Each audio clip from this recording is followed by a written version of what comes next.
Power star Pawan Kalyan కథానాయకుడిగా నటిస్తున్న ప్రతిష్టాత్మక చిత్రం హరిహర వీరమల్లు.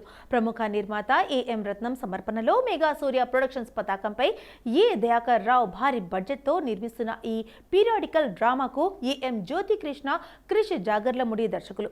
జూలై 24న విడుదల కానున్న హరిహర వీరమల్లు సినిమాపై అంచనాలు తారా స్థాయిలో ఉన్నాయి.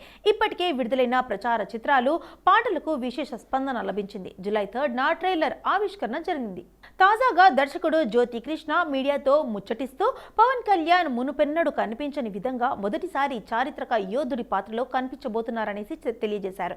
ఇక యానిమల్ సినిమాలో తనదైన నటనతో ఆకట్టుకున్న బాబీ డియోల్ హరిహర వీరమల్లులో మొఘల్ చక్రవర్తి ఔరంగజేబు పాత్ర పోషిస్తున్నాడు. నిజానికి బాబీ డియోల్కు చెందిన కొన్ని సీన్స్కు యానిమల్ రిలీజ్ కాకముందే షూట్ చేశారు. కానీ యానిమల్ రిలీజ్ అయ్యాక బాబీ నటనను చూసిన తర్వాత బాబీ క్యారెక్టర్ను పునః రచించాలని నిర్ణయించుకొని ఆ పాత్రను సరికొత్తగా తీర్చిదిద్ది మరింత శక్తివంతంగా డిజైన్ చేశారు.